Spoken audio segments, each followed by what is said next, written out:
part of this meeting. Was going to try to make it home. There's something in accordance with resolution number 2020-07-20R, I have determined that conducting meetings of the city council with an anchor location, such as the city council chamber or administration conference room, presents a substantial risk to the health and safety of those who may be present there. And I will just leave to the findings that are posted currently on the agenda as to the purpose and to why. Would like to announce before we get started, I would like to say that I plan on doing a hard stop at 6 p.m. if not sooner, if we're done. We have a few of us that need to have other obligations, and we'd like to we'll pick up where we left off if it comes to that point. So item number 1 is a presentation by the PARC Park Tax Advisory Board on recommendations, allocations for the 2020-2021 park tax funds.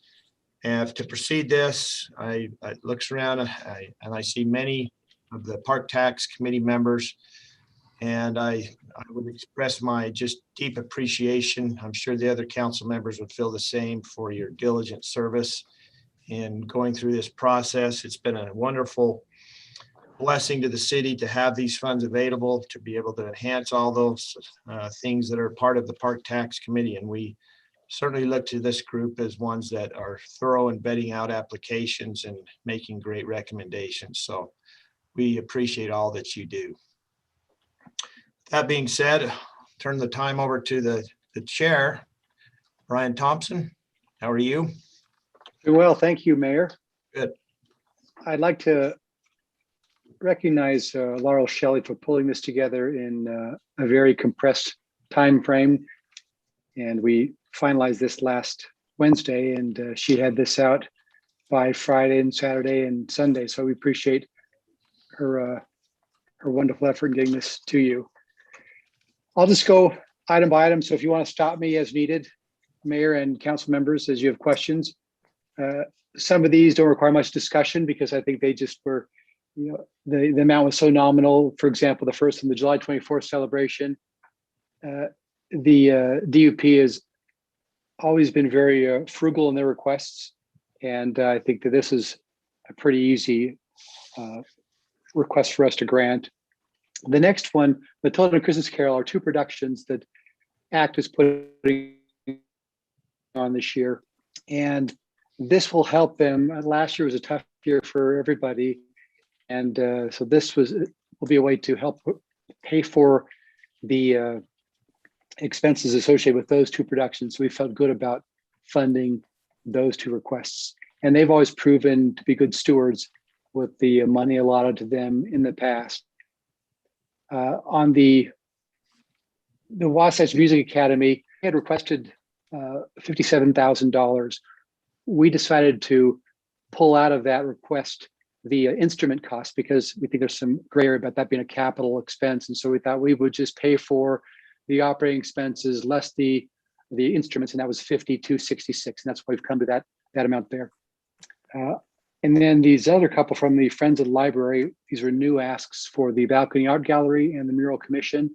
But this is a way to highlight what happens in the rotunda at our beautiful library. So we felt good about granting those requests. There's a portion that's on the operating side and a portion down below. It's more of a physical, of a capital improvement thing. So we put those down lower elsewhere. So you'll see a double ask for that group when it comes to the fixed asset portion of those requests as well. You've seen the book fairy and dictionaries. Those are recurring requests. And we know that the exposure with the kids in both those programs has been wonderful. And we appreciate the Rotary taking the lead with those and making sure we get that penetration among those school children. We have a couple new requests from the Harrington group, and there again, every year they explore new ways of displaying and showcasing the arts, and this year is no exception. So you can see up above, they've got a couple of different requests that are new. And if you want to go up, Kendra, if you want to scroll back down a little bit so you can see the Harrington requests here. Yeah, so if we've got the walls have been there. We have not funded those in the past.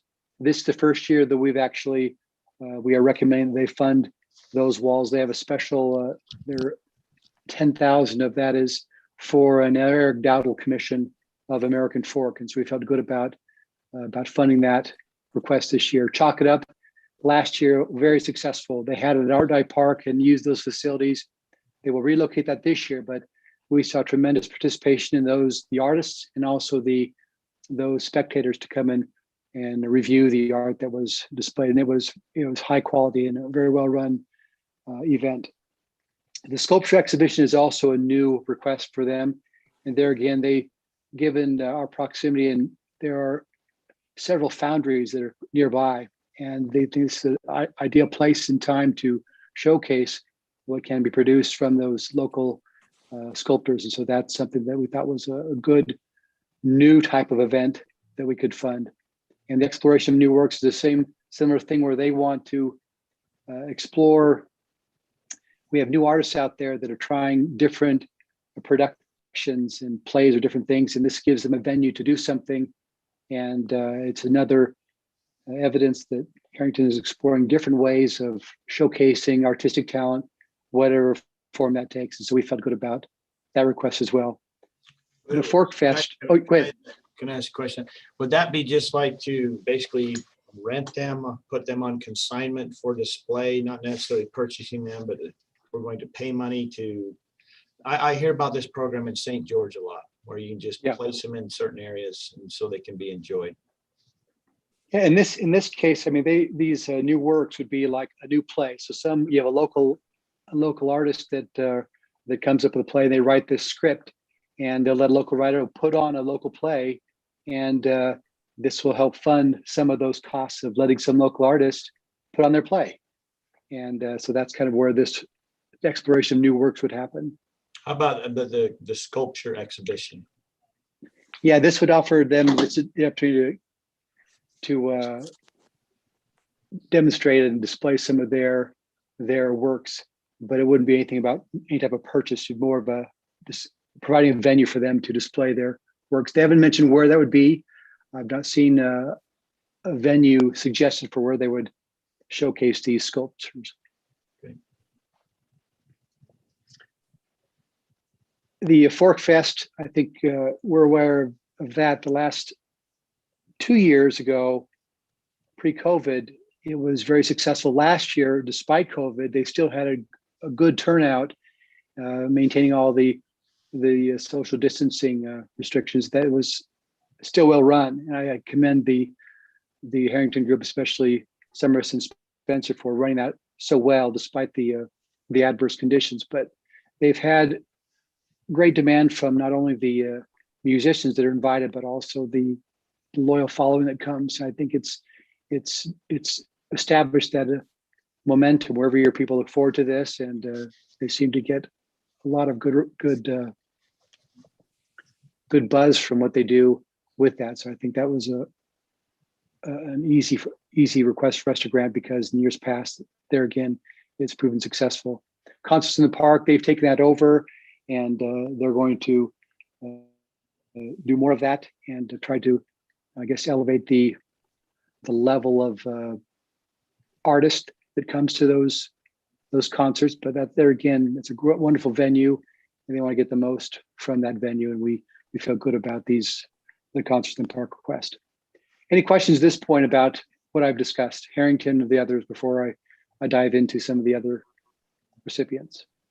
Can I actually ask Brian on the Sure. Concerts in the Park? I should have asked on Marissa and Spencer about this.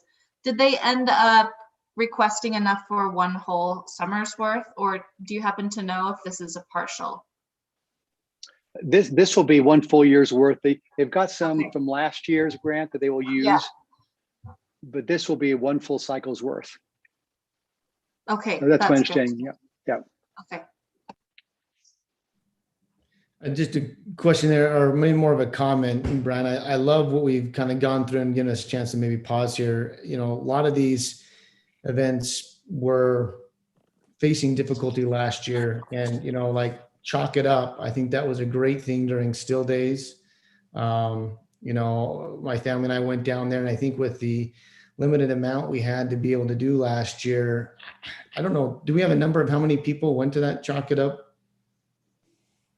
Do they provide any of those numbers? I can't remember seeing anything in there.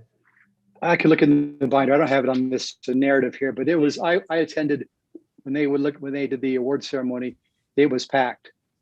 Yeah, and I just thought that was a great way to also showcase talent and art. And I know my kids, man, they had that little area where kids could kind of do it, and they got the bug and they started doing it. And I just thought, man, what a great way to kind of instill the arts into people.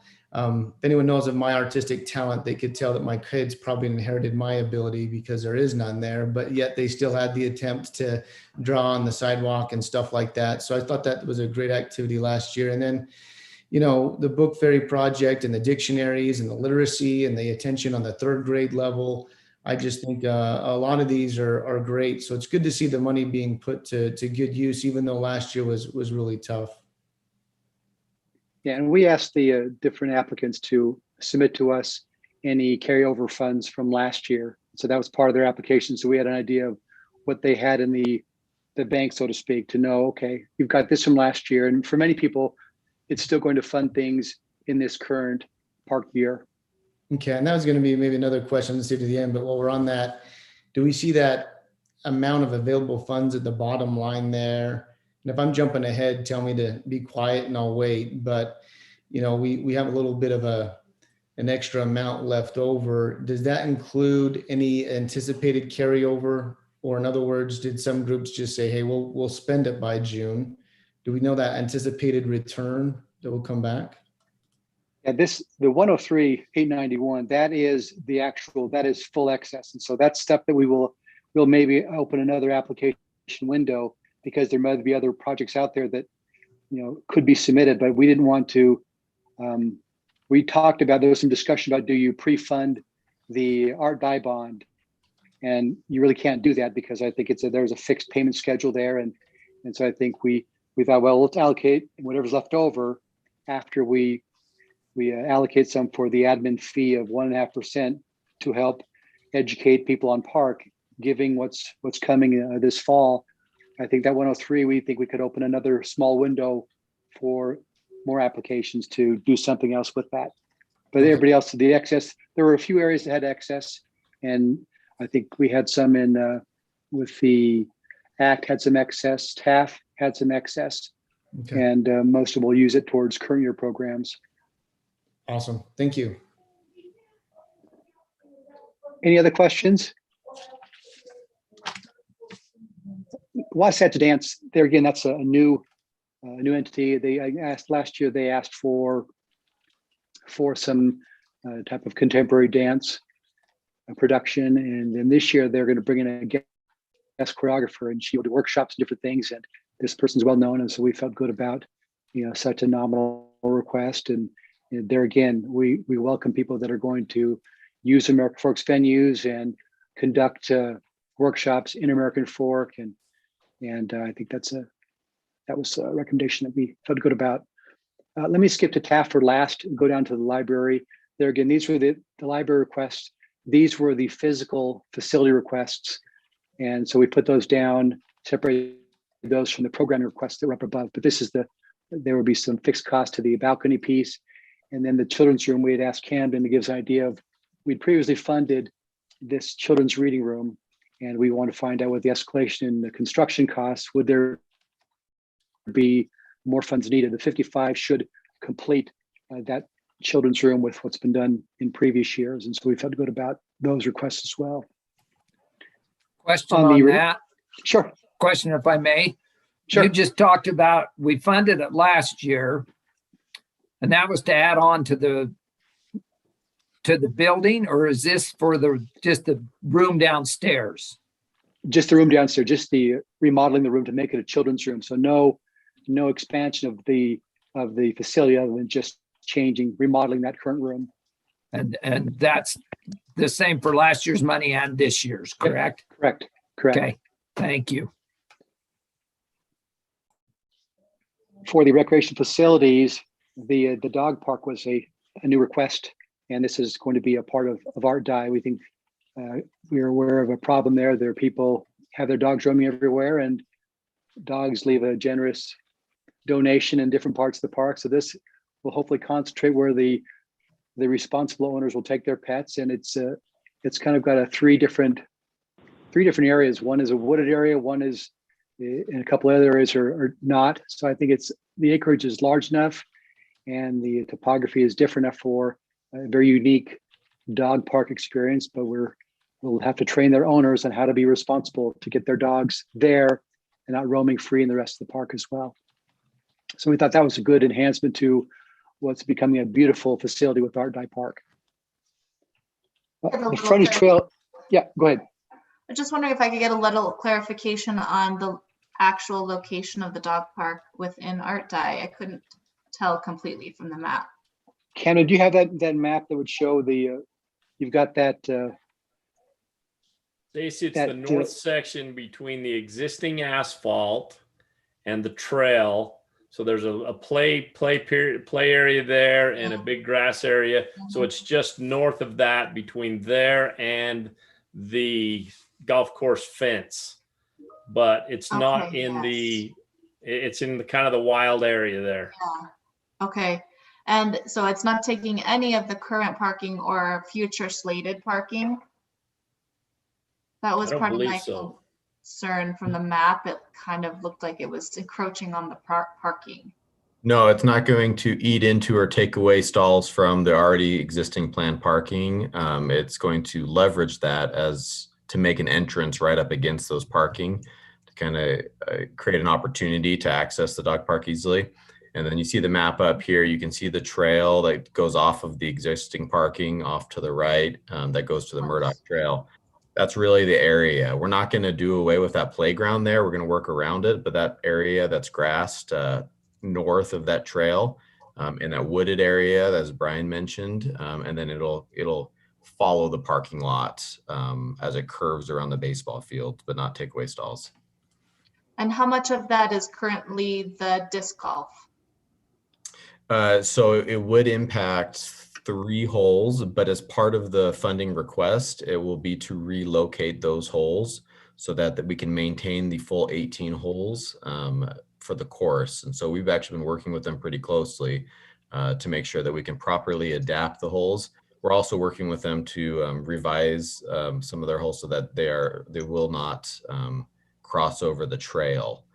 Right now, some of their holes are just gone. They're just not even throwing from them because we put a temporary hold on those until we can redesign. So this helps redesign the course.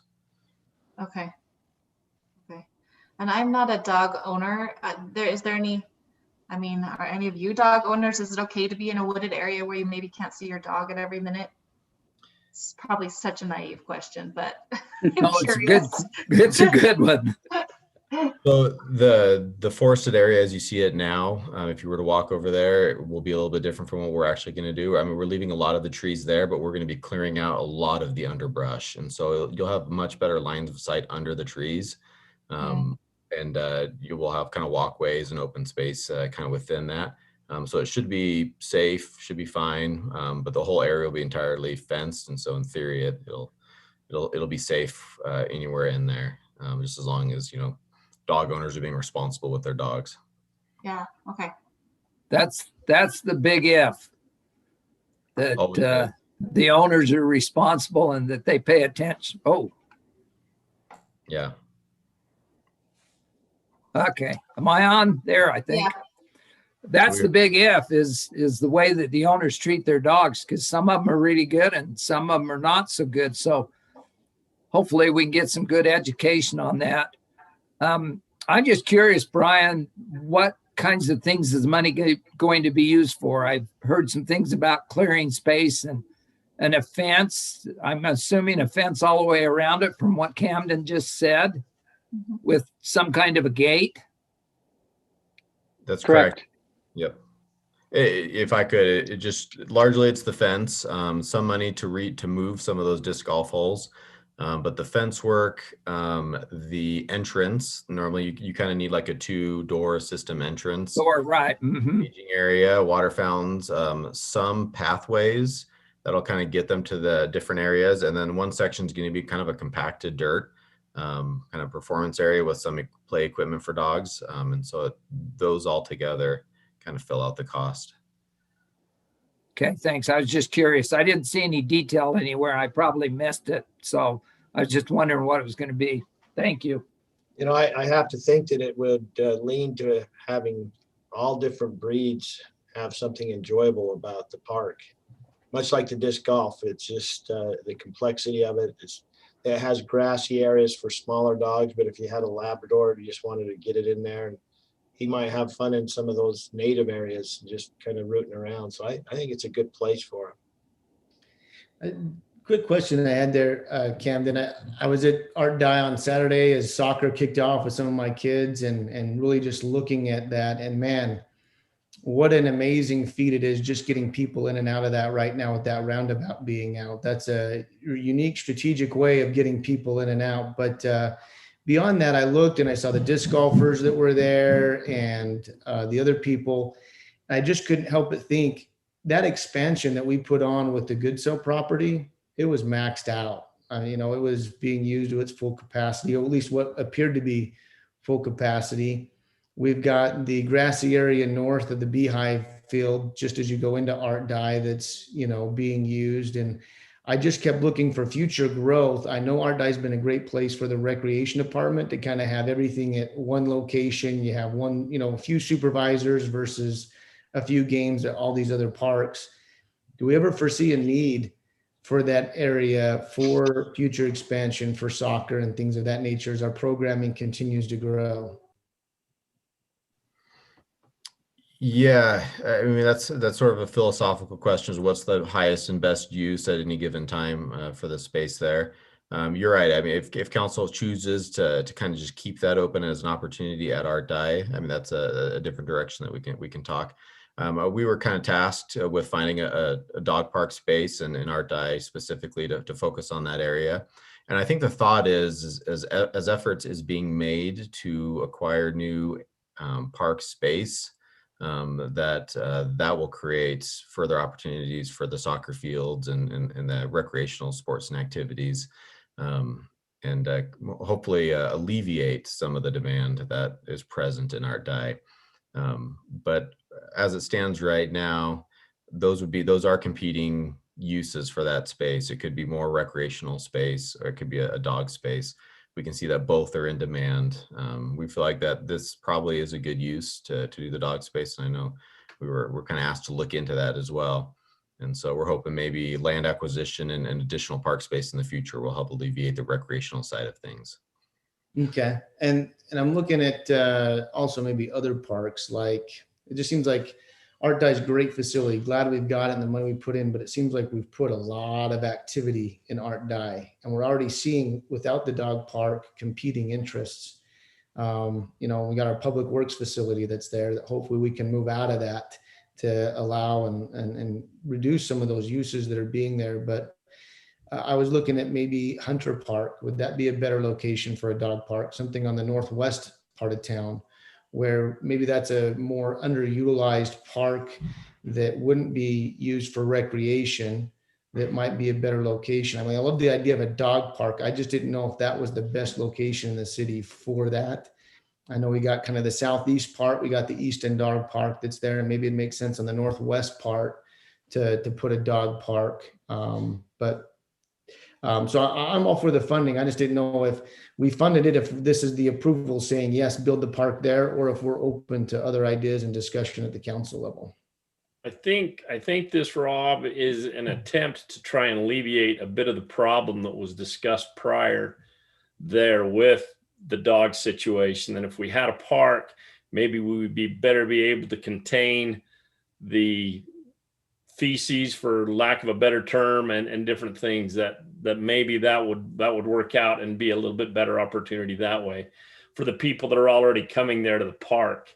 The way things are going, I don't think it's going to hurt to have multiple dog parks in that situation. But I'm just one person, but I think as much as we need the soccer fields, I don't know if there's quite enough room there to do another one. Maybe there would be, but it was kind of facilitate the issue and the problem that we had there, and hopefully remedy that to some degree. Camden, is that right or wrong?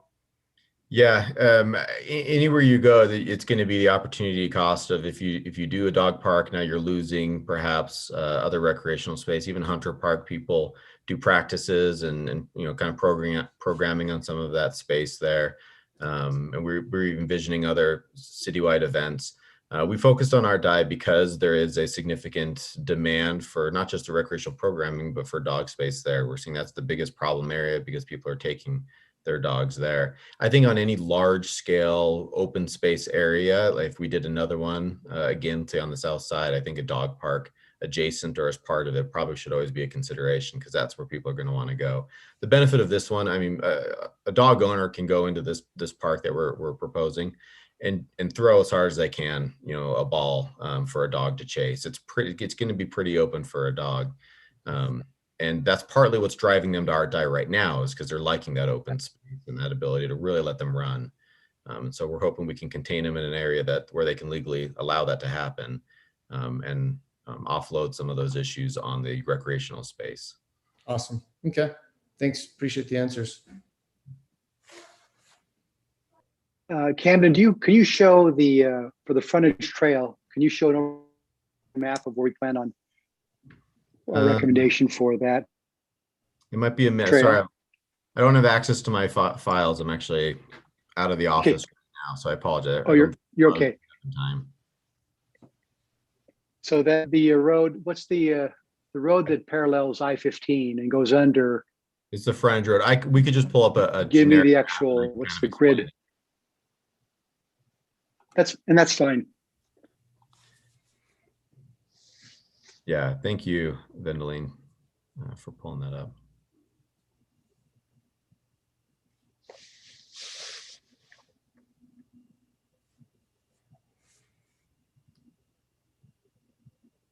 Doesn't that kind of go under the freeway and end up like at Lions Park on 300 West or whatever that is? No, it's actually closer to Rotary Park. Or Rotary, wrong park. Yeah. Sorry. Come on, Well, Kevin. I can't keep them straight.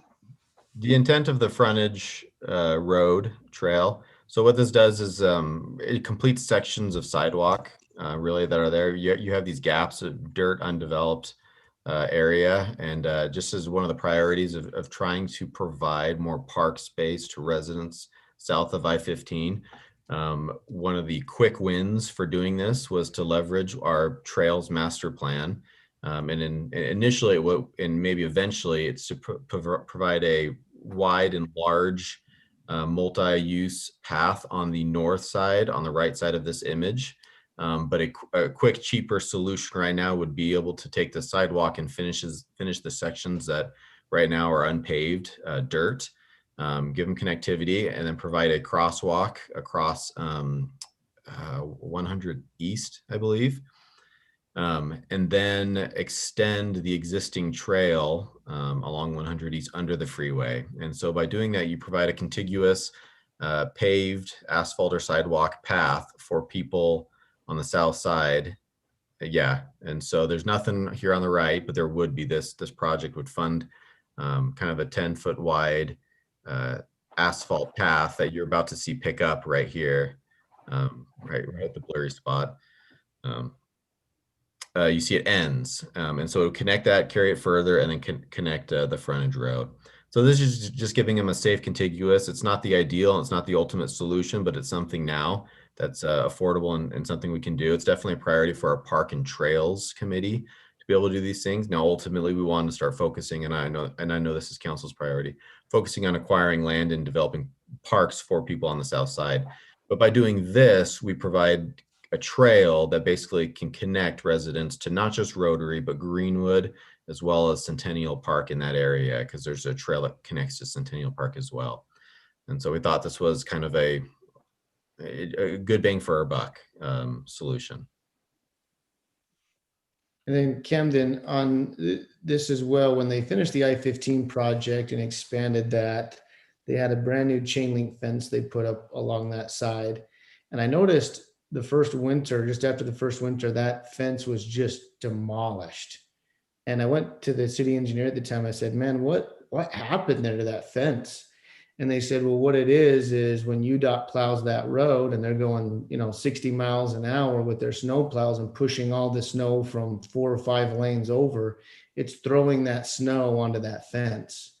And so I didn't know if that'd be a safety concern in the wintertime, if we've got to put signage up, or if it's better to move that trail to the south side.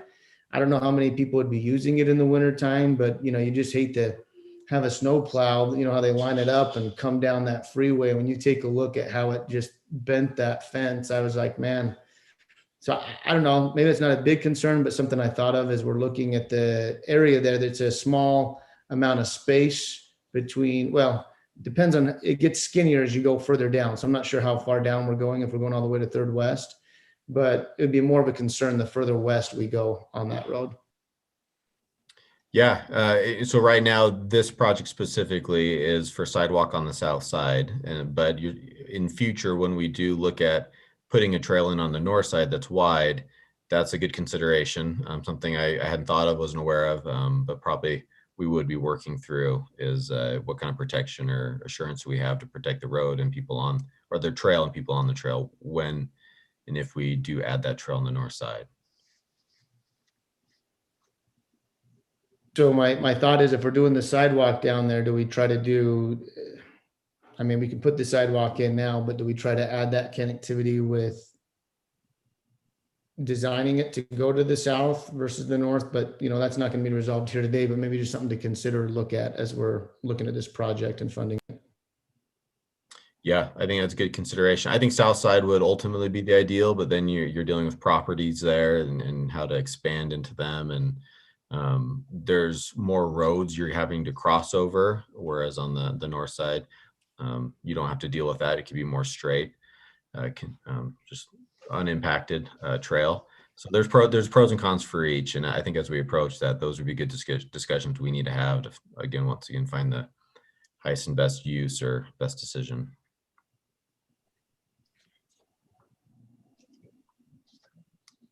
Thank you, Camden. On the playground request, this is to fund replacing two of the playgrounds. I think it's Hunter and Evergreen Park, and Camden's let us know that they're on this regular schedule of replacing these to the tune of 2 or 3 a year. So this would fund replacement of 2 of those playground sets in those respective parks. Sorry, Ardeye Park. Go ahead, Rob. Just another quick question on the playground equipment. I know a while back we had some resident come talk to us during the council open mic period, I guess is the best way to describe that, about Miller Park, I think it is, and how the equipment's very worn out there. I know that Rotary Park's probably more heavily used, but just didn't know if, when we look at replacing it, is it more on heaviness of use, or is it by the condition of the playground equipment? Yeah, it's both, really. I mean, if there's one that's getting a decent amount of use that is just falling apart, that probably would take precedence. But we do consider, if one is decently worn, and this is where we landed, Hunter Park and Evergreen probably have some of the heavier usage. And while they may not be the worst playgrounds as of today, they quickly will be if we don't do something. And so we're choosing to focus on Hunter and Evergreen because we feel like that'll be appreciated by the most amount of people. It's kind of like roads to a degree. You kind of have to focus on the ones that are going to get the most attention, even though you'd like to do them all, and there are some that are worse. So that's kind of what we're doing. So as we look at this replacement, will we eventually get to those, or is that something that we see needing to come out of the general fund? Yeah, on a typical year, we normally have been asking for 1 playground from park tax and one that we fund on our end, general fund. So by doing 2 a year, we have roughly 30. We can get, every 15 years, all of them done, which is great because that's typically the warranty time for playgrounds. And so we're hoping to be able to sort of cycle through these things, keep them not modern, but kind of refreshed and under warranty each of the time. So yes, the answer is we would get to them. I also want to make sure, will we be able to put park tax or park funding or something, some sort of permanent indication that people will know that these playgrounds were funded by park? Yep, that we liked doing that. We had the idea and implemented it last year where we actually took one of the panels on the playground unit and stamped the park tax logo into it. If you go to Awesome. Robinson Park, you can see that. And we want to implement a similar thing on these. Okay.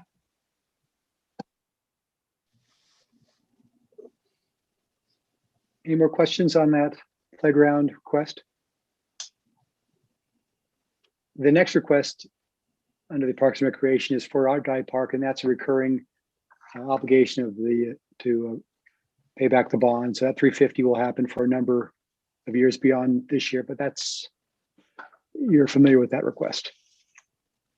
The pool features, we had this request, I think, last year by Derek, and I don't think we did not approve it last year. He had some ways to enhance the use of the pool facility during the warmer months with this climbing wall, but also I think it's an obstacle course or something along those lines, an inflatable obstacle course that can be used during certain peak periods, and also climbing wall.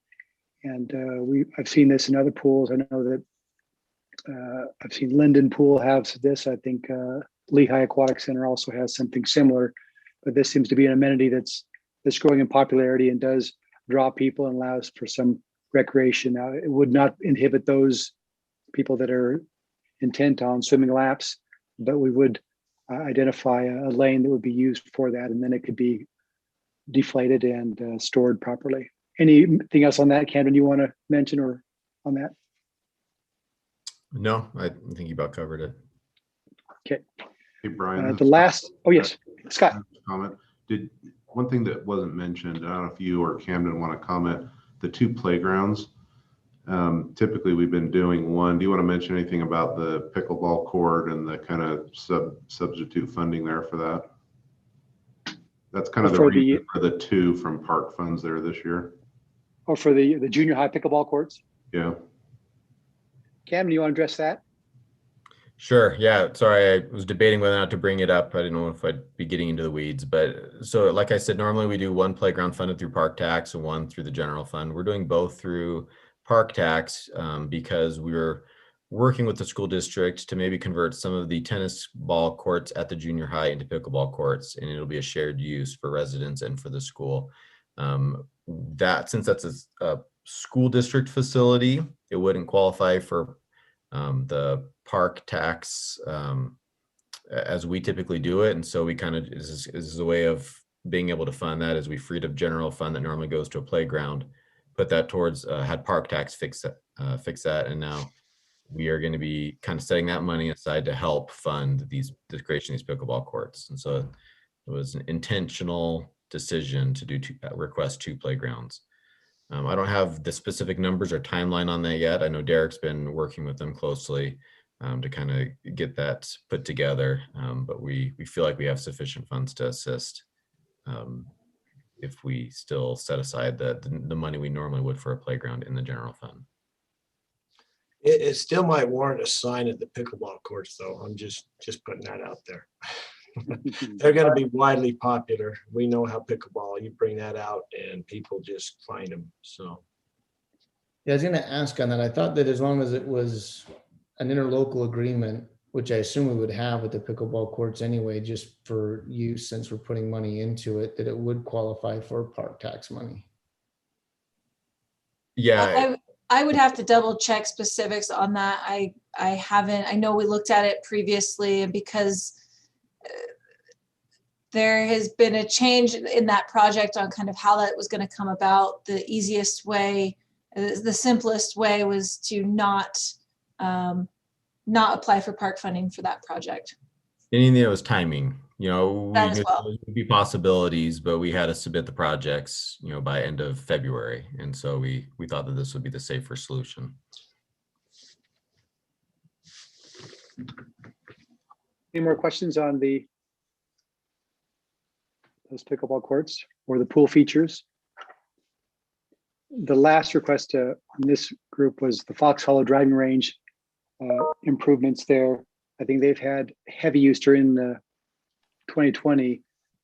They had increased use in the driving range. partly because it's one of the best driving ranges around, and it's widely known as one of the larger ones you can play from either end. And with the college facility on that north end, this is getting a lot of attention and a lot of use. And the equipment that dispenses the balls and picks them up, they have served their useful life and they need some upgrades. And so we felt good about funding that, because it is, a very popular thing that in a very beautiful driving range we have. And so we thought that was a good use of the funds. And then the last thing, let's go through the TAF requests. We looked at the request for TAF and the organization they've covered. I think we didn't cover did we cover the Wasatch grouping, those two groups that John Miller oversees? Where are they? Did we get them above? Let's see. You want to scroll down? Yes, Cameron, you so we did. can cover that? They're up at the top. Okay, did we cover that? Oh, yes, we covered them. Okay, good. Okay, thank you.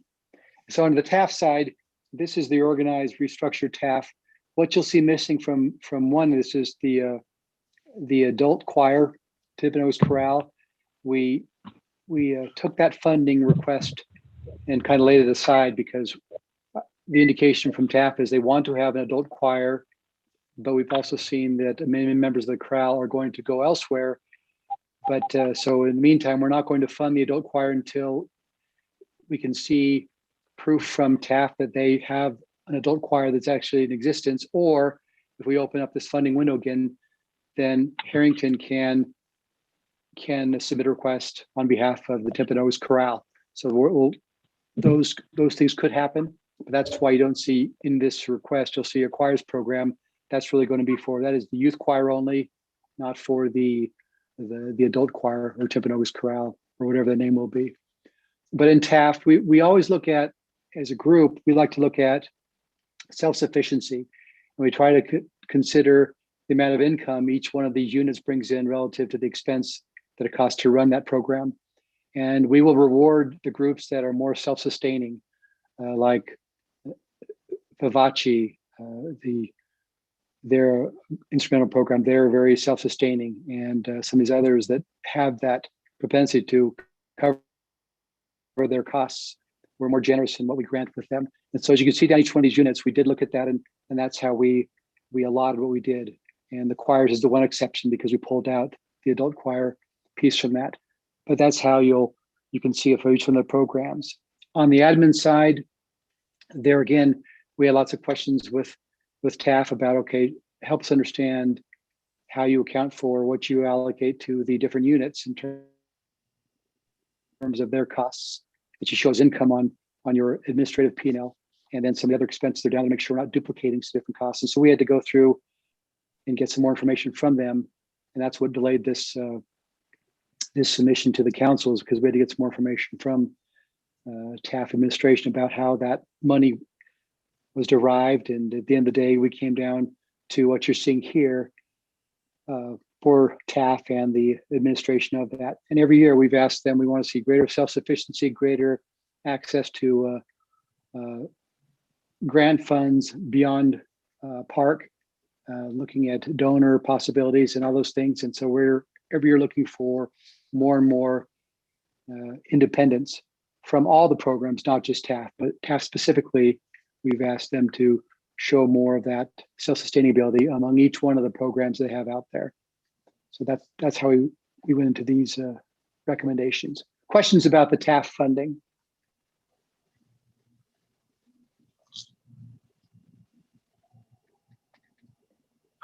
Okay, if there's no questions about that, then I'll just remind again, the excess, the 103,891, like we said, that would go, if we opened up a window again, we could entertain a few more requests.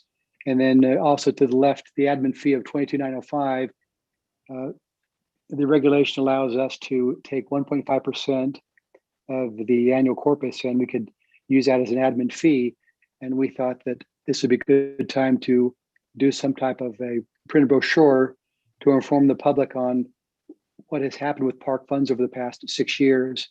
And this would be a good time to let them know, here's what's happening And here's what we've done over that 6-year period of time.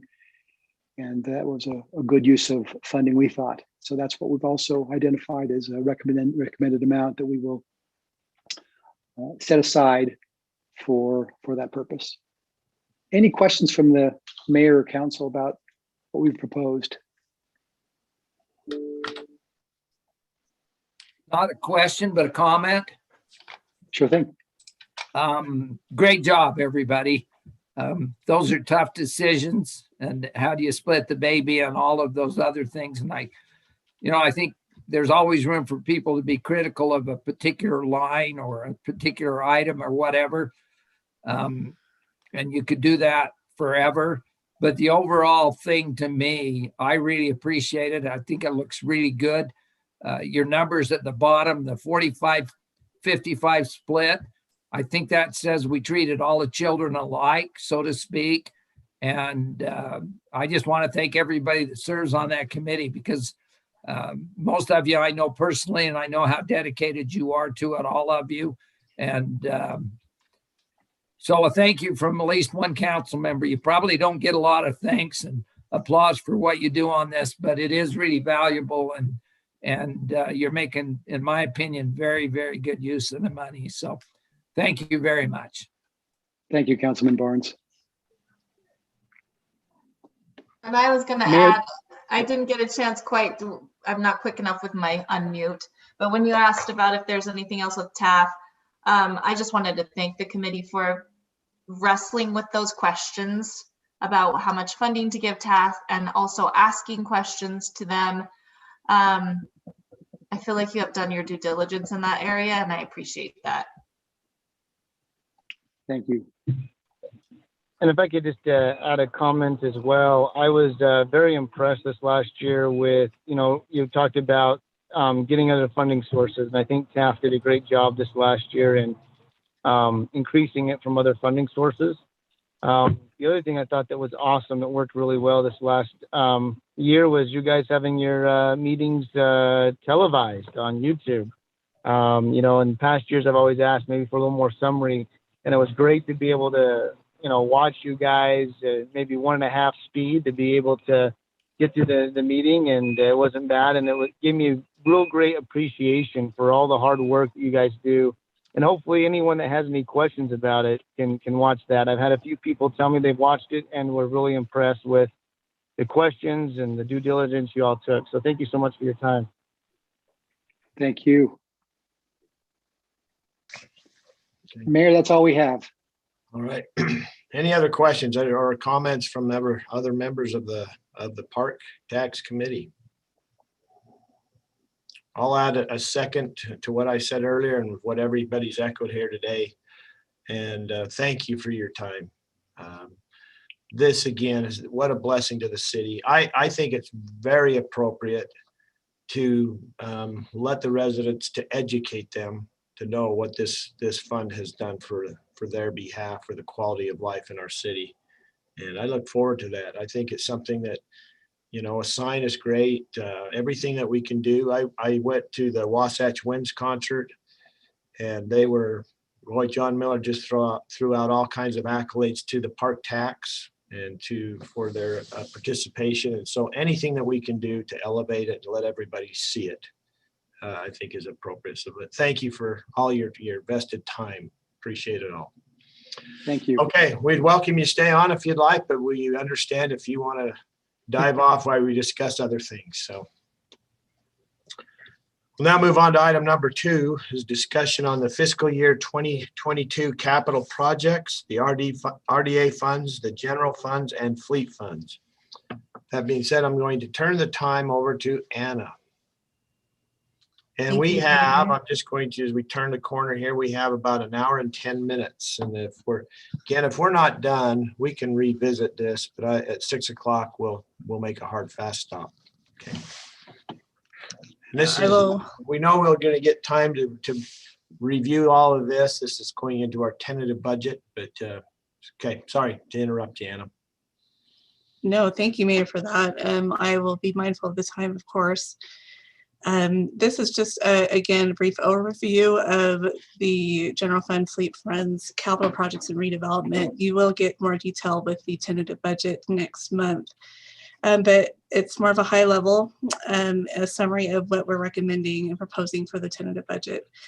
So just a brief summary on our process, again, is when we start this budget process, we look at our revenues. So that's our starting point and what our resources are. We want to be able to balance the budget and stay within that defined resources or bottom line revenues, so we don't exceed the amount that we're able to spend. And so it's a zero-based budget. We go every year, start from scratch, request from the different departments what they would like to include in their budgets.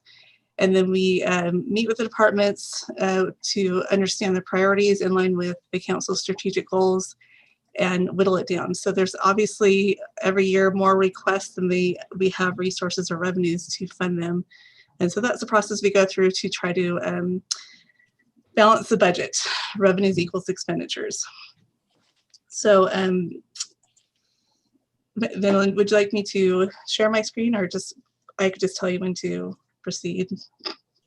Just go ahead to the next two slides. Yeah, whichever one you like. I mean, I can stop this and you can That's change. fine. Next slide, please. So this is a 10-year trend on where we are in the general fund. We started out in 2013 about 18 million in revenues, and these are actual numbers. And then our 2022 proposed is 27.5 million. So we see we've grown as a city quite a lot. Every year it's gone up just a bit as our revenues increase. So do our expenditures and our needs and our services that we provide to the city. This year we are proposing a balanced budget, as we do every year, at the $27.5 million. So the next slide shows the big picture. Sorry, Anna, can I jump in real quick? Yeah, of course. Just going back to that trend line, I really appreciate you putting that together. It's interesting to take a look at it. I don't know if we can go back to it, but you can see the gap where expenditures exceeded revenues.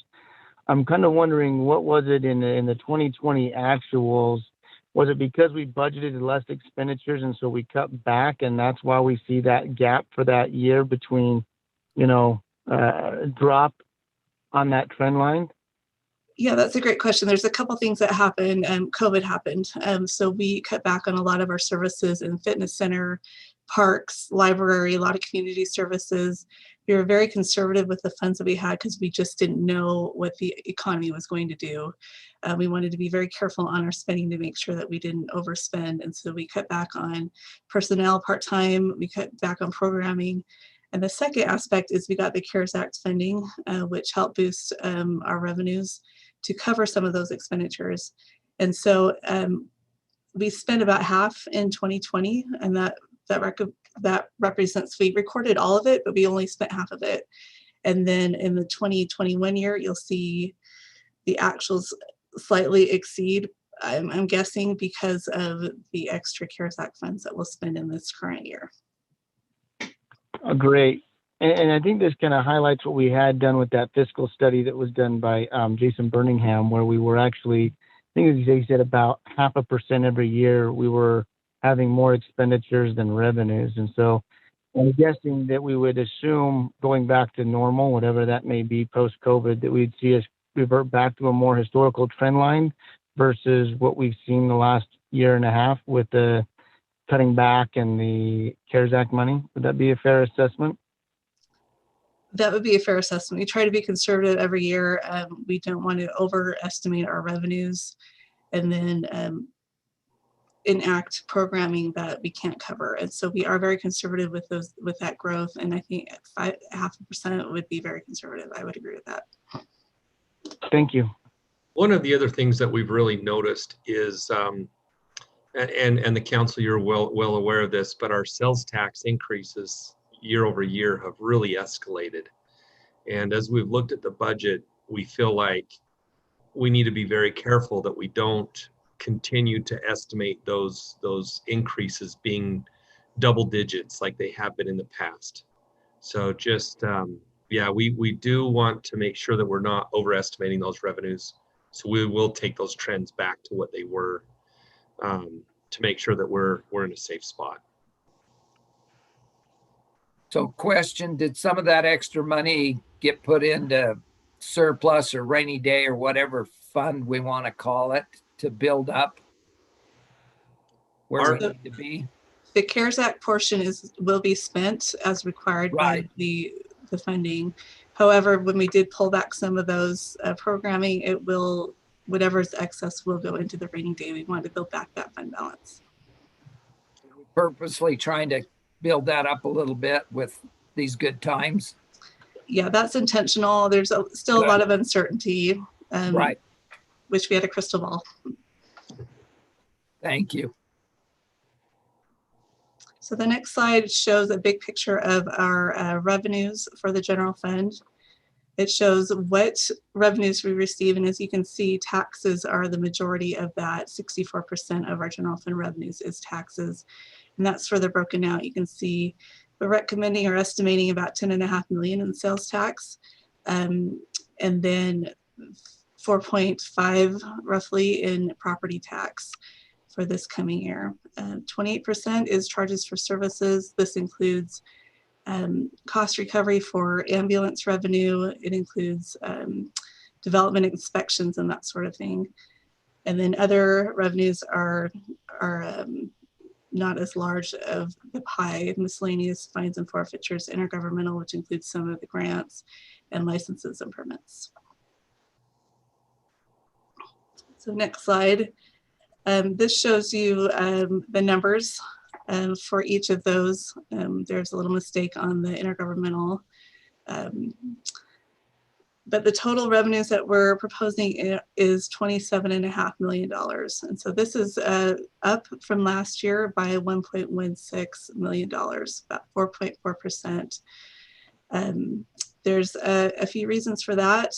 One being the CARES Act. So we did receive a portion of that in 2020 and 2021. We are not we aren't going to get that in 2022. However, the president implemented the American Rescue Plan, I believe it's called. And so we will get some money from that. However, we will come back with a budget amendment for this current year when we receive that funding.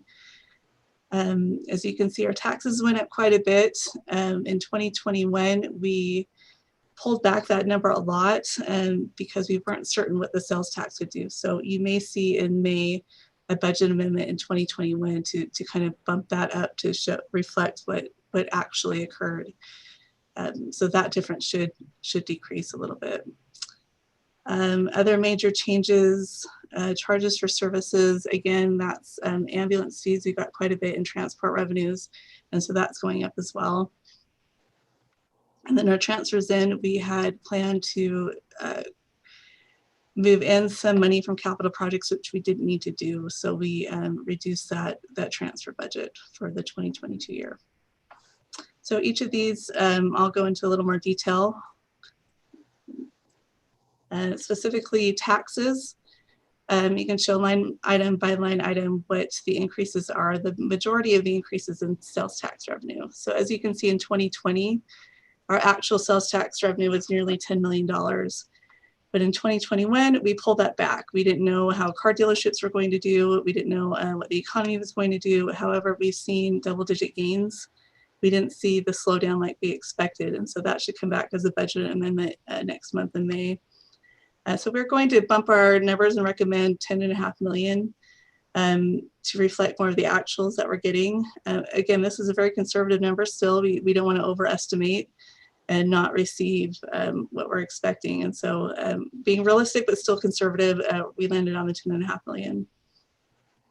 Property taxes, we show 17.5 or 17.2 increase. However, again, we pulled back those revenues. We didn't know if we'd see foreclosures. We didn't know if we'd see a lot of slowdown with home buying.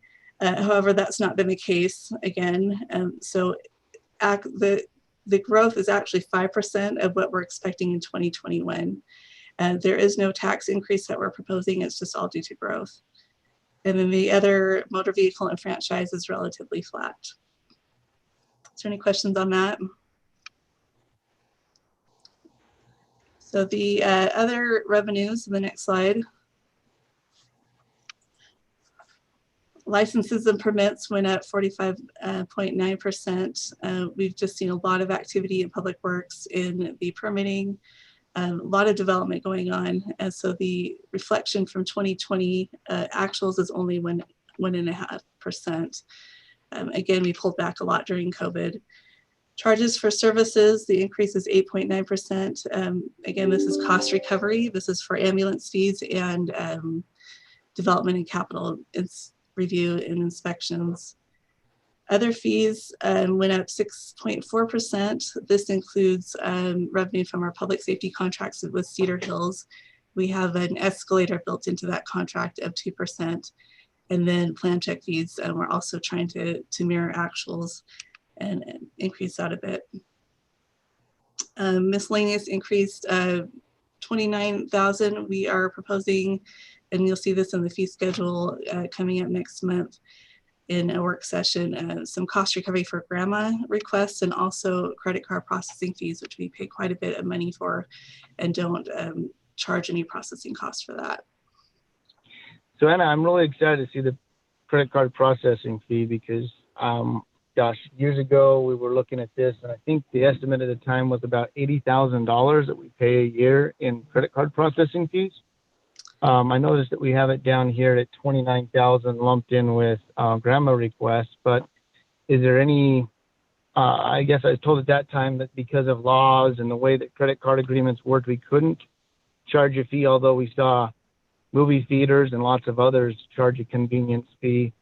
Is there a change that happened there, and is the estimation still around 80,000, or has that dropped drastically?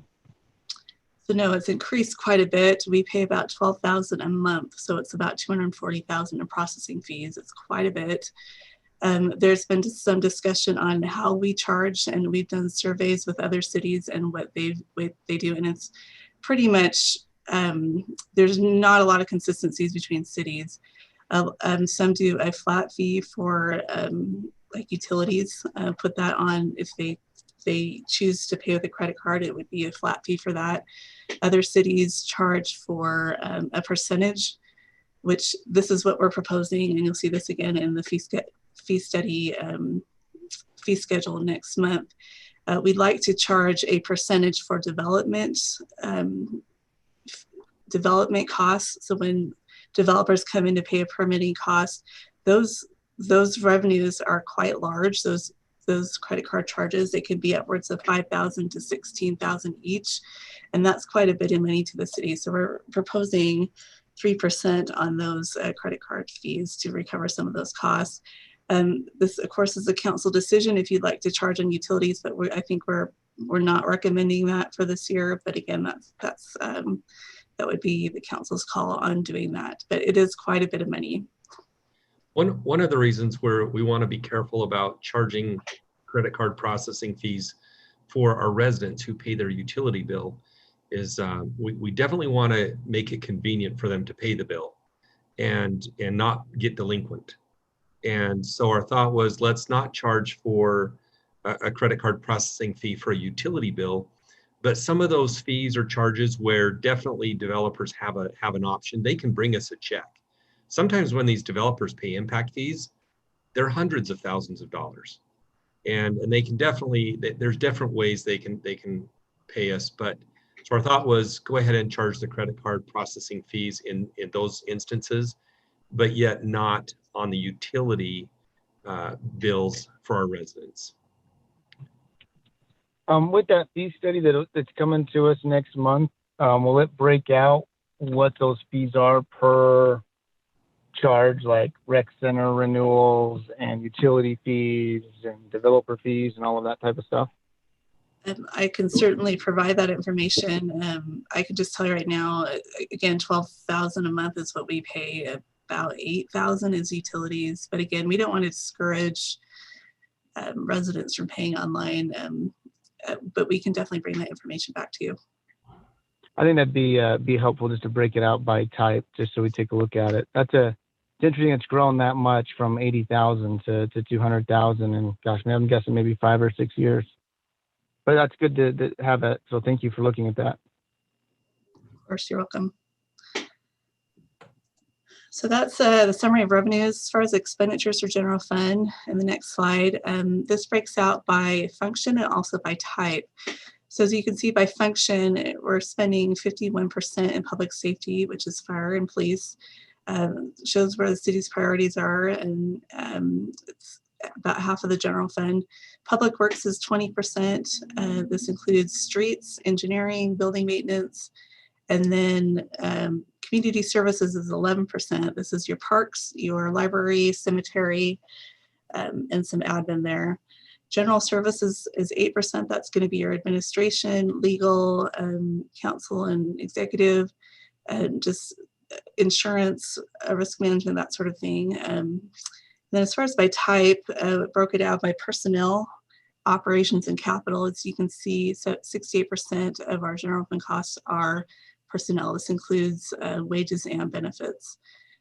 Operations are going to be your consulting services, office supplies, equipment, and then capital. This is mostly for fleet, charges to the general fund for some additional fleet. And then transfers out, that covers your subsidy for fitness center, broadband, and a few other minor things. So I'm going to go, next slide is a line item by function. We can just highlight some of those changes, and then each line item will go separately. So your total is, again, 27.5 million. This matches our revenues, so we have a balanced budget. The increase in expenditures is 5.7%. So again, I'll go over each line item in the next slides. We'll start with general government. You can go to the next slide, please. Thank you. Our increase in general government is 240,000 or 12.1%. The majority of this increase is due to election costs. This occurs every other year, so you're going to see an ebb and flow from year to year. The county gave us an estimate of 83,000 for both the primary and general election, so that's quite a bit more than we had. We obviously didn't have an election last year, so there was none of that cost. The other increase is personnel increase. We're proposing a part-time person, management analyst in administration. And then also there's some adjusted costs for a resolution previously adopted for council rules and procedures. The next is community services. So this increased about 62,000 or 2.1%. It's broken out, the increases by parks, library, and cemetery, and these are just spread out through their operations. Parks had an increase in debris hauling, landscaping, tree purchase. Library had some increase in programming costs, and cemetery increase in just general supplies and engine repairs. Next is police. So the increase in police is 511,000 or 7.3%. We've had a request for additional officers, which we are recommending 2 additional full-time officers and 1 full-time detective. This increases your personal cost by 6.6%. Total FTE in the police department with these increases is 55. Operations also increases with additional personnel. We have increase in uniform and supplies. Ammunition has also increased quite a bit. And then capital, we have a vehicle replacement. We have 1 additional car compared to the prior year. So that's the increase there of 50,000.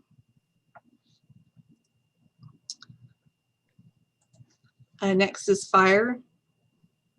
We've had a request for 6 new firefighters. We are recommending an additional 5 for a total of 640,000 increase or 14.3%.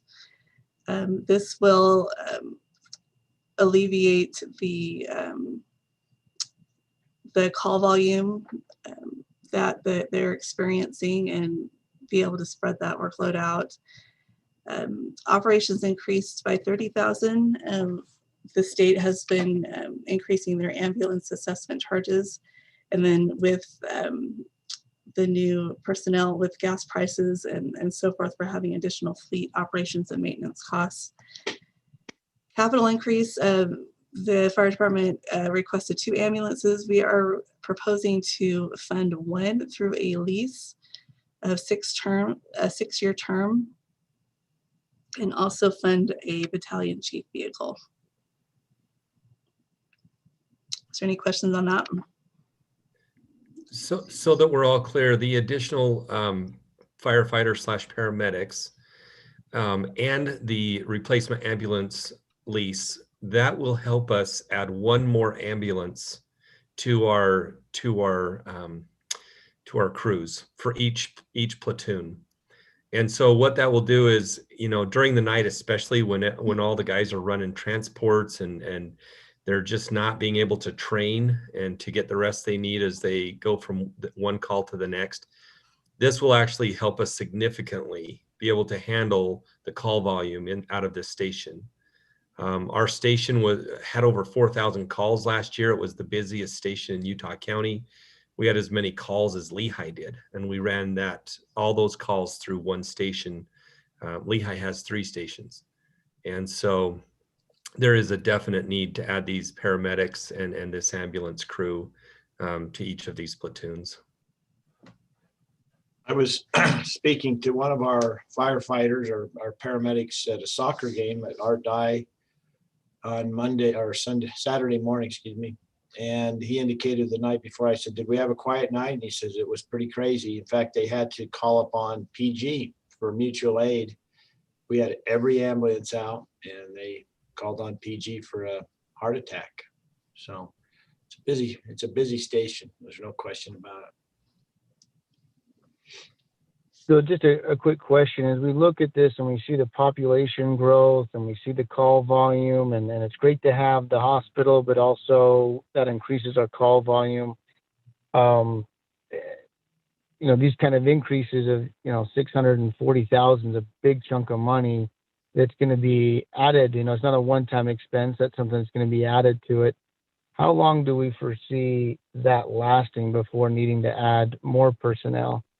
And kind of what I'm getting to is that longer term financial plan, because at some point, you know, we saw the property tax increase and we saw that we're getting from new growth, and we see the sales tax, but we're going to get that spread of expenses and revenue that's going to continue to widen the gap if we don't start addressing some of the revenue issues we have right now. Yeah, you know, again, like you said, it's not. Once we add this next group of paramedics and this next ambulance, you know, that will take us several years, and it will depend on the increase of calls and how fast we get those increase of calls. Our next probably major task in the fire department will be to build and occupy Station 5-2.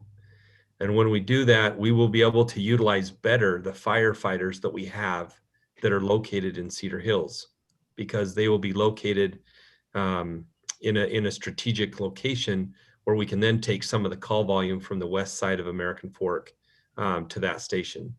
So we'll have to see how that works out as far as how many calls they will be able to offload from Station 5-1.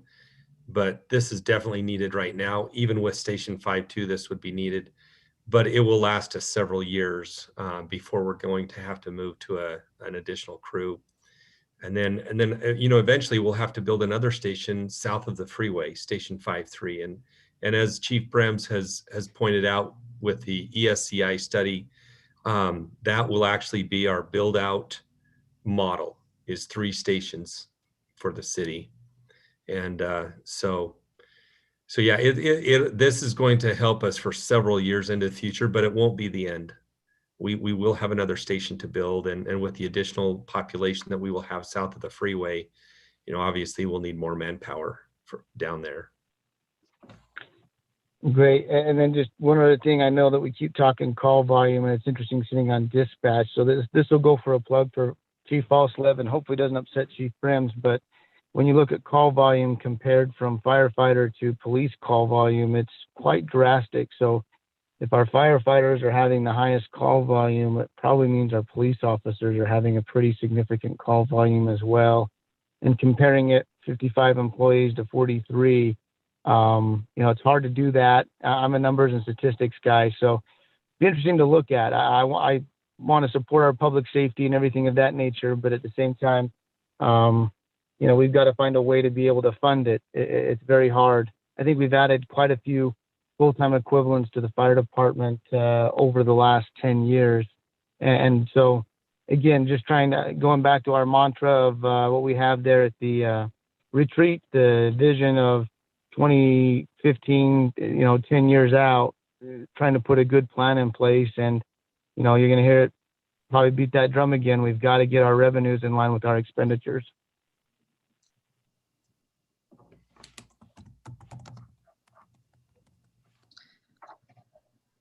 Okay, next we have Public Works.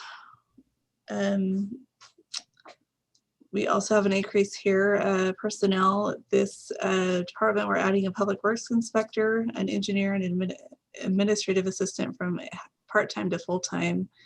The two full-time Public Works inspector and engineer will be charged to capital projects and development. So these, you'll see an increase in revenues for these as we build developers, and the Public Works inspector goes through the bond funding to fund that position. Operations is also increasing $281,000 or 15%.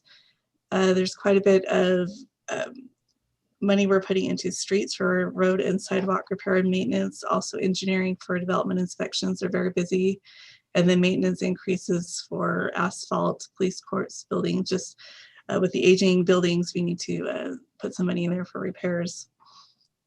Capital increase is $23,000 for an additional vehicle for building inspection as they increase their staff.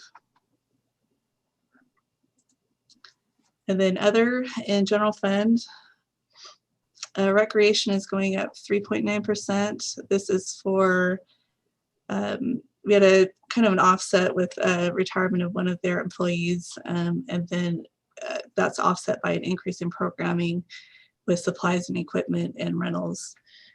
Senior Center decreased a bit just with the uncertainty of COVID. We reduced some of their programming for this next year. It could bump up in 2022, or we can budget amend if we see that their programming is increasing. We'll monitor that throughout the year. And then our transfers decreased quite a bit due to the CARES Act. We funded some fleet capital and technology, which we will not have in the current year. So that's why that decrease is so large. So that's all for general fund. Is there any questions before we move to fleet fund? These kind of go hand in hand a bit.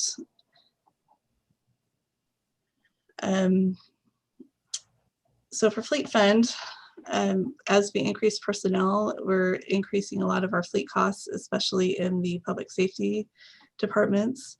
This is an internal service fund, so all of our costs are captured in this fund, and then we charge back to the general fund or utility funds depending on who's using those vehicles. We have the next slide shows a summary of the increases compared to prior years. So you see where we're spending our money. In 2021, we approved $1.38 million for vehicles.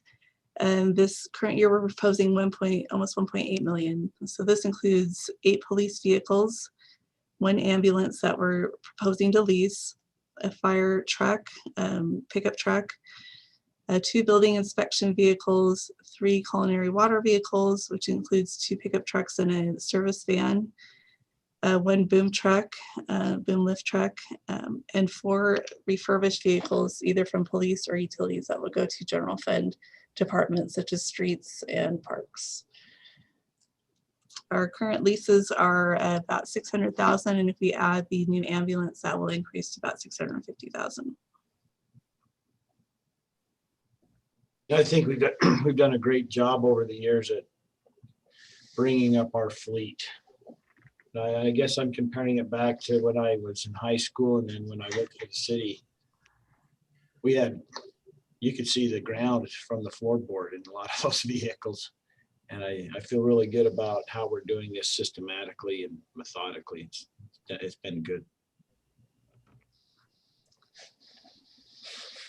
So next is general capital projects. So our total request for general capital projects was about nearly 37 million. And so we had to kind of take that and whittle it down a bit and figure out what funding sources to cover all of these requests. So what we will propose is public safety of 8.7 million. This is for a carryover from our fire building. We obviously haven't constructed that yet, so that'll carry forward into fiscal year 2022. Community services includes some parks. Pavement management, we're proposing $2,632,000, and then public works is 3.6 million. As far as our funding sources, bond proceeds will cover for the fire station. Impact fees covers for a lot of the public works costs, and then grants also that covers some of the community services or trails costs. So in the following slides, we'll go through each of these different functions to see specifically what they've requested and what we're recommending. So the first is public works. So on these tables, you'll see what the item is, what we're recommending, and how it's being funded. So pavement management plan, we're recommending 2.6 million. And this is based strictly on what we're estimating for our funding for that project. So class B, C is about 1.1 million. Sales tax, we're estimating about 1 million, and that's the quarter-cent tax specifically for transportation. Property tax, we've allocated historically 500,000 for that from the general fund to fund the pavement management plan. And then we have some interest revenue as well that we'll put in towards that project. 700 North connection, that's a carry forward as well, funded by MAG. ADA sidewalk improvements are general funded. Safe Route to Schools has a grant and the match is from general fund. And then several others are streetlight upgrades, the Hawk pedestrian crossing, that's actually impact fees. That's a mistake there. And then 400 South connection is for road impact. 300 West Pacific Drive is road impact. And then a traffic signal on 600 East, which is a carry forward, that will also be road impact as well.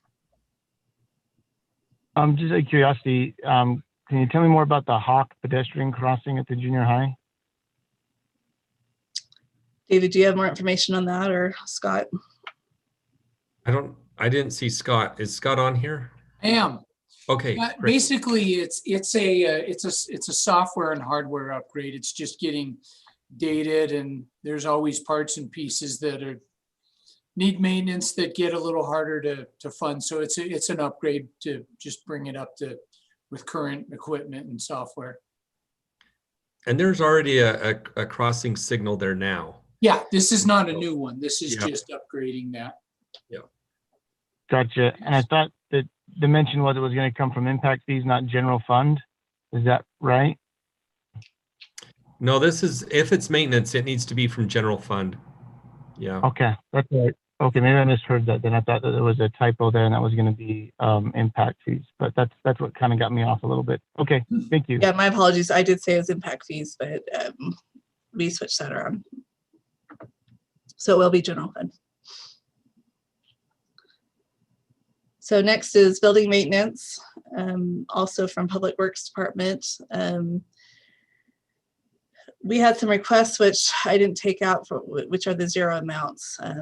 So as far as recommending, we're doing a boiler replacement at library and police, renovation of Legion Hall, a lighting upgrade at library, and HVAC replacements at several buildings, security upgrades at I believe that's the Public Works yard for police, and then a truck washout extension at Public Works. So total recommended is 184,000 for building maintenance. Those security upgrades, is that the fence that we keep hearing about? Yes. Okay, thank you. Next is fitness center. Sorry, can I interject? Of course. What is the plan for the Legion Hall? Can't get my words out. To upgrade that. I haven't heard much about that. So my understanding is just general renovations in the kitchen, ceiling drop down, some new carpet and flooring, just overall improvements. Okay. A little bit of duct tape and baling wire. Yeah. Right, a Yeah. building together for a few Okay, more that's years. kind of what I'm Don't forget the getting at. chewing Like, what is the plan for that building? But I'm fine with it. I'm just haven't heard David, much don't about it. forget the chewing gum. That helps a lot too. Yeah. Depending on where you put it. That's true. So no, you know, that building is quite honestly probably in need of more than just 20,000, but you know, there's probably a bigger decision there to be made if we move, you know, Legion Hall somewhere else, or this will make it nicer on the inside. We did have a roof leak last year, so we're actually working with the insurance company of a neighboring property to do some improvements there as well. This is in addition to that, so we will be doing some improvements in there. Okay, next is fitness center. As far as improvements for fitness center, we have just our annual paint and carpet upgrades just to freshen it up. Slide repair, I believe that's at the competitive pool. Boiler replacement, we did not recommend funding. Resurface racquetball court, pool deck resurfacing, men's locker room, and then a feasibility study for the expansion. Total is 70,000 for those improvements. What is that feasibility study in comparison to the study that we did recently? That one's going to go into more depth on what the future population demand will be on the fitness center, not just improvements, but also space, how much square footage that we're going to need in order to facilitate all of the use there. Would it be possible? Oh, sorry, Stacy, go ahead. No, I'm just, maybe I need a little more details because to me that sounds really similar to what we had already done.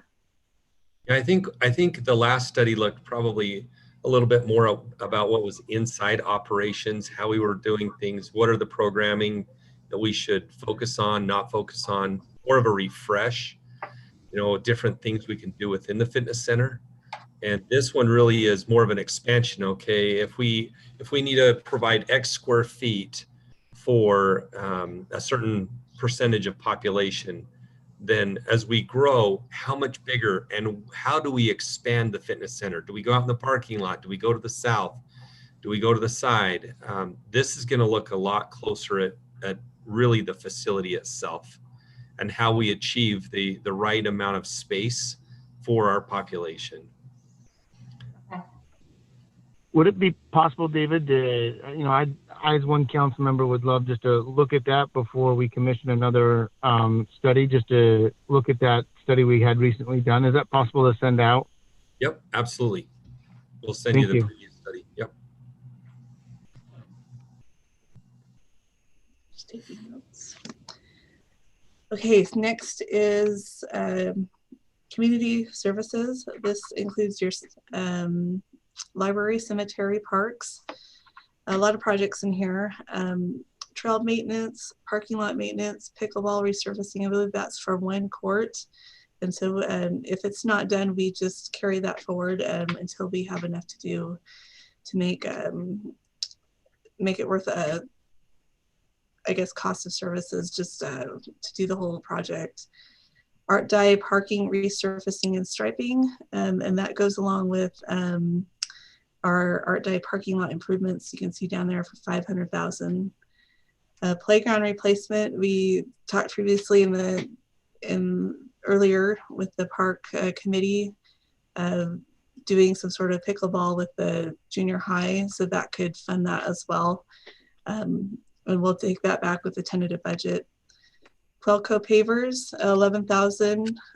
Art Dye Trail is also funded by a grant, and then our match is impact fees.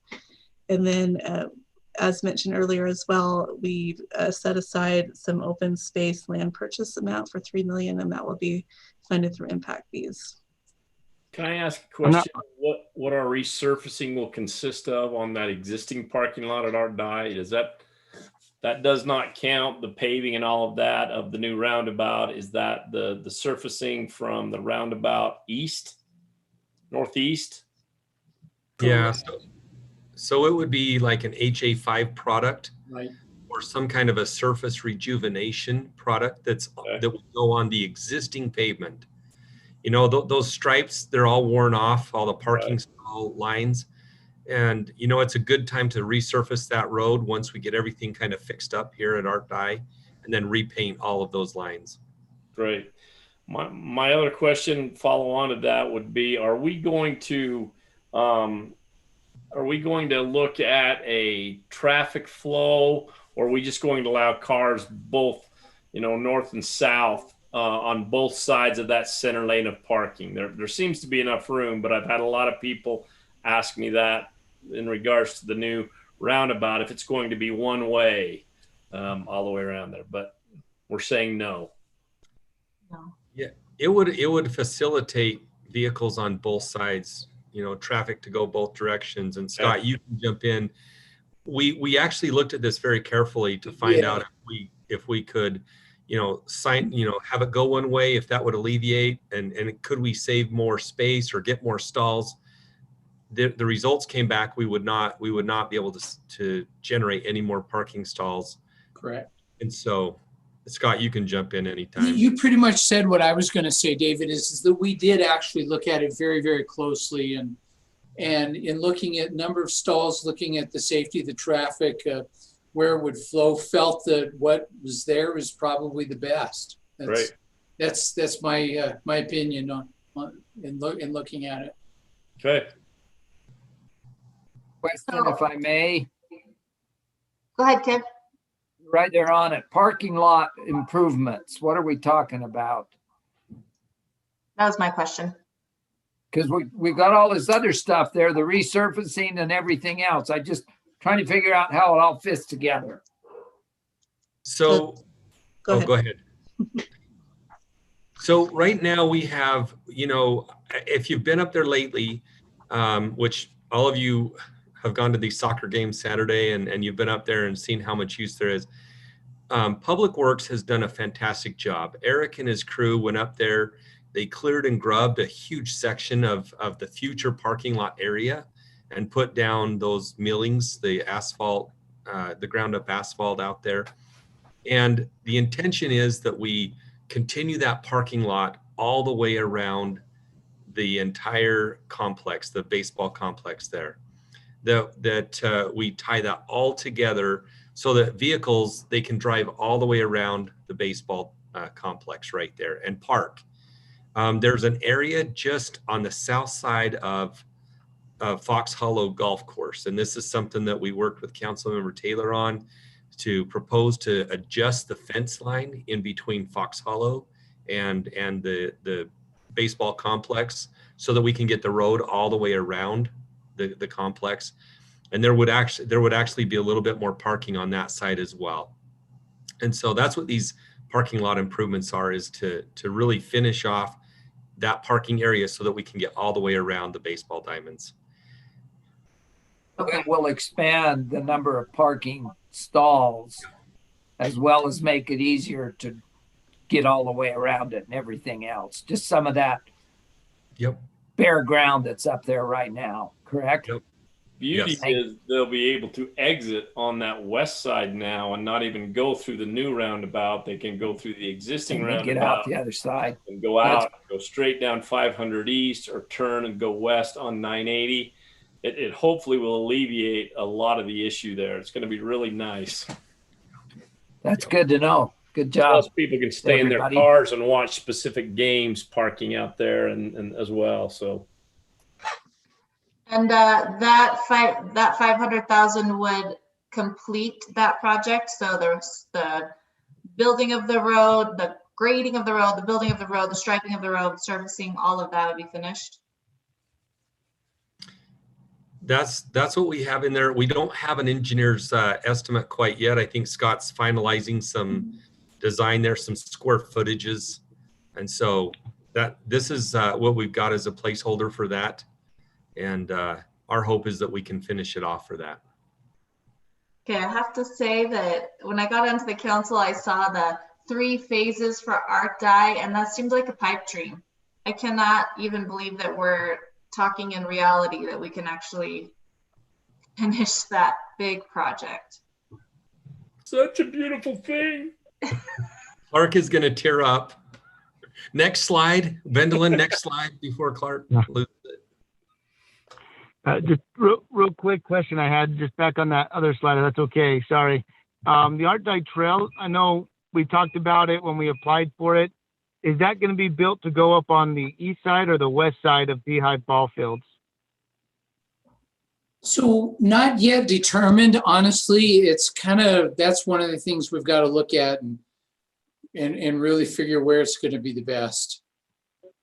Wait, actually, hold on. Let me make sure I understood your question. You say east side or west side of the field that's on the east side of the parking lot, or did I misunderstand your question, Councilman? No, so I'm guessing it's going up 550 east is what we've talked about in the past. Correct. Is that right? Correct. And we talked about it being on those 2 baseball fields. One proposal was to go right along the backyards of the residents that are on the east side there. Right. And the other proposal was to follow the road all the way in to Art Dye, and that would be the west side. So I was just trying to figure out the alignment. I think we talked about it, I know, but I don't know if we came to an agreement or not, if that was going to be the west side, that we were going to have that go all the way up into Art Dye. To be determined. Basically, we just need to get up to the point where it connects with the trail that then heads on further north up to the, I think, Murdoch, well, it's not called Murdoch Canal, but our new connector, Canal Boulevard, that you can see there on Vendolin where he's got it. That The Murdoch Trail. Murdoch Trail, there we go. Sorry, I was having a brain malfunction there. So how it gets between point A and point B, just haven't determined. I think that's one of the things that we're, whenever we do hire a design, fairly simple design, but one of the things I want them to look at is really options. Where does it make the most sense? Okay, I'll just put that plug in there. I think with the community policing thing we heard, that was even more of a plug to put it on the west side, follow the curb line all the way around. Okay. But that would be a huge preference that I would have, and hopefully, something we could have a discussion on before plans are done and built. Sure. So. No, I appreciate that input. That's good to know.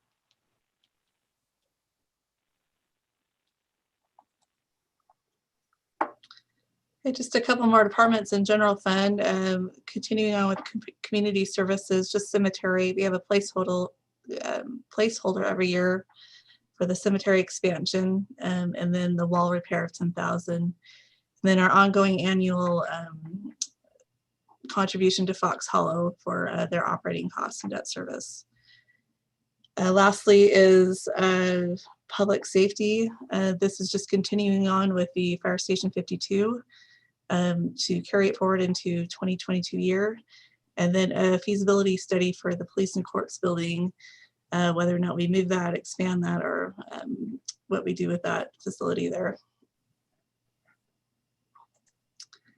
So that's all for general capital projects. As far as general capital equipment, just a quick summary slide on what we're recommending. Total request is just over 900,000.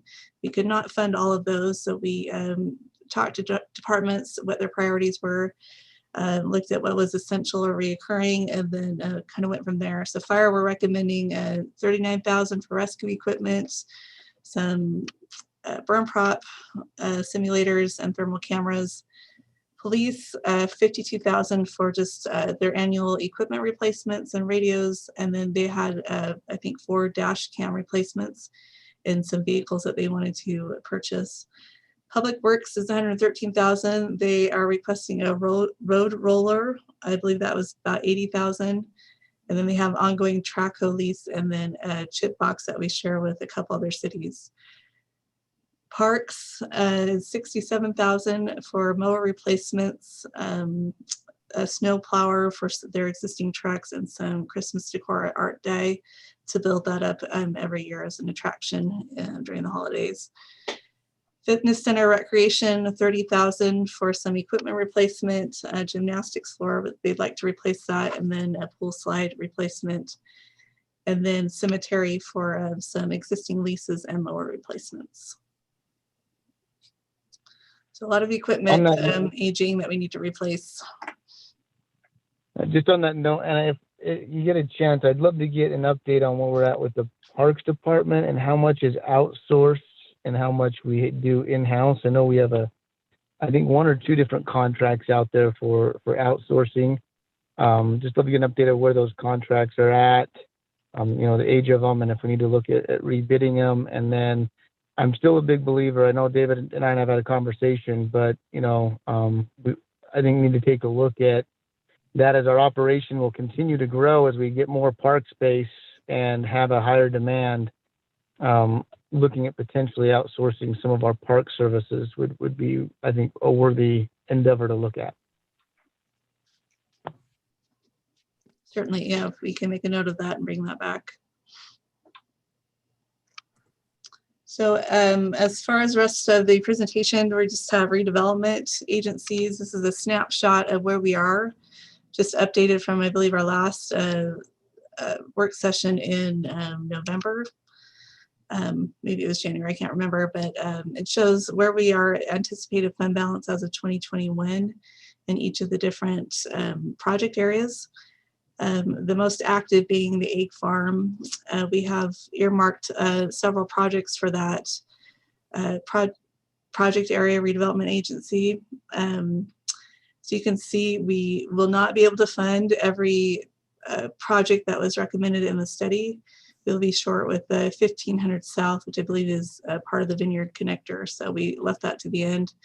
But we have a schedule to complete 1100 South in 2022.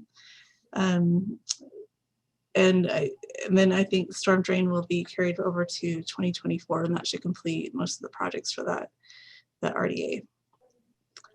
With that, that is all the slides I have. If there's any additional questions, I'm happy to take those.